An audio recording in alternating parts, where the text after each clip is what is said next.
Something you got, baby. You make me work all day.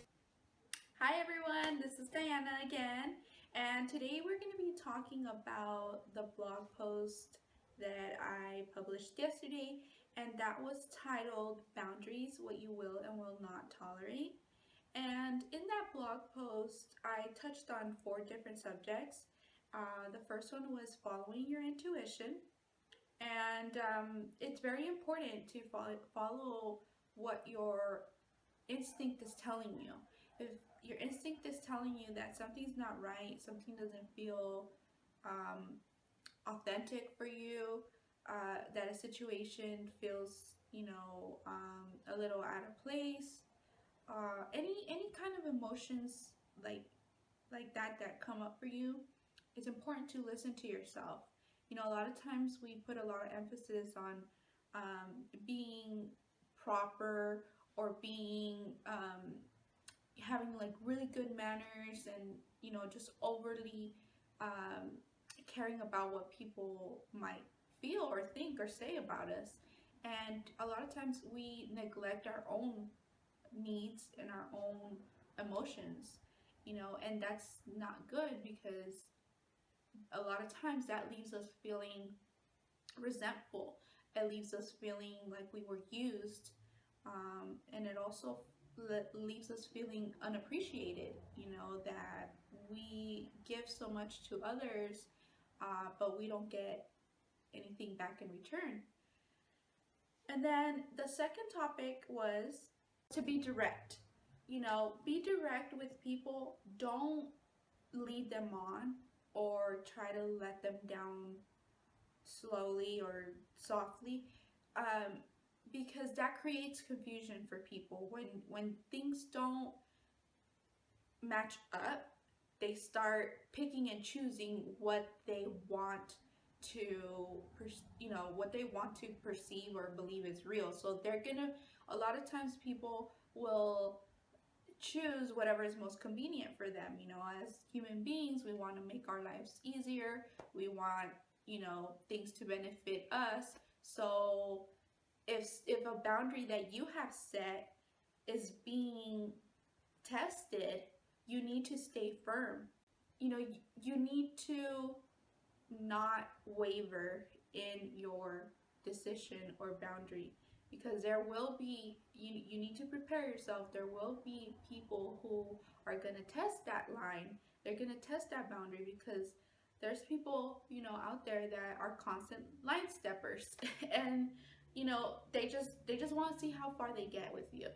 um because a lot of times, we encounter people who are toxic or dysfunctional, um for many different reasons. But at the end of the day, your responsibility is with yourself, by taking care of yourself and your needs first and foremost, so that then you can care for the people that are important to you in your life. Number three was to seek support.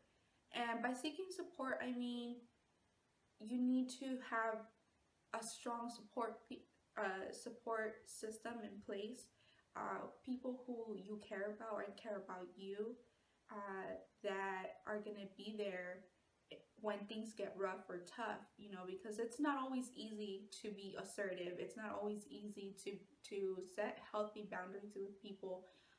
But when you have a strong support system behind you, um, you're gonna be that much more successful in it. You know, um, the important thing here is to remember that you are the average of the five people you spend the most time with. So really align yourself with people who you either look up to or have those qualities that you would like to have in yourself.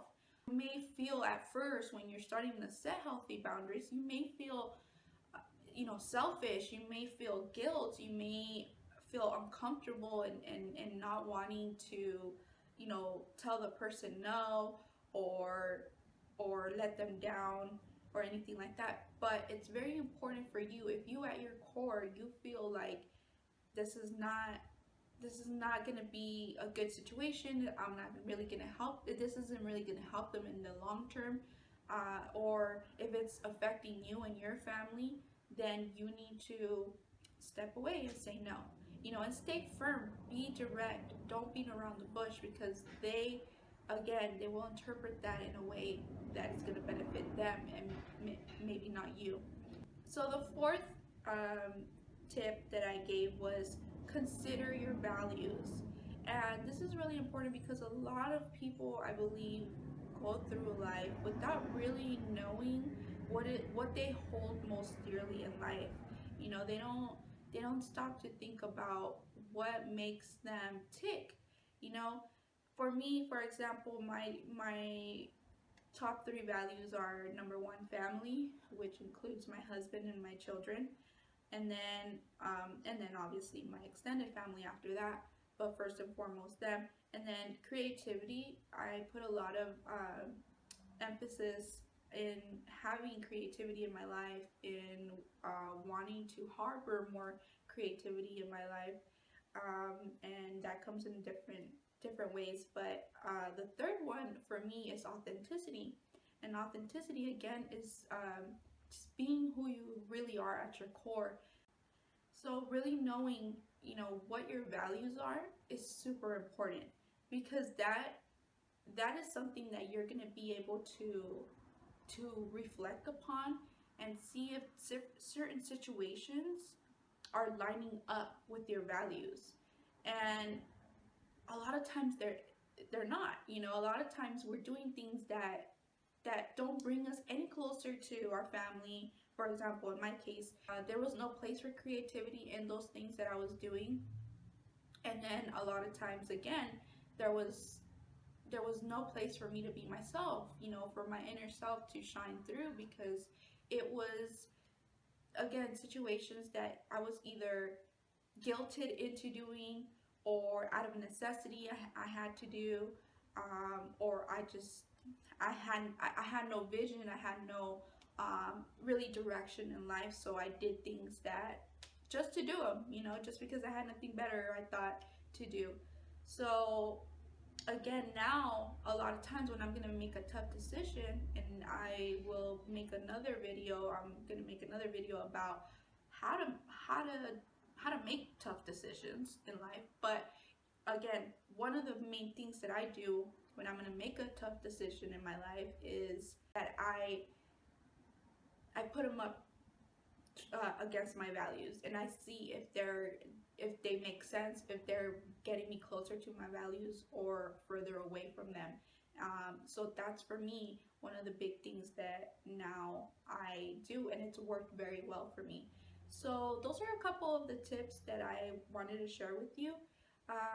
If you guys have any questions, feel free to comment or send me an email. Again, I really appreciate you guys taking the time to watch this video, and I'll see you guys in the next one. Bye bye. Something you got, baby.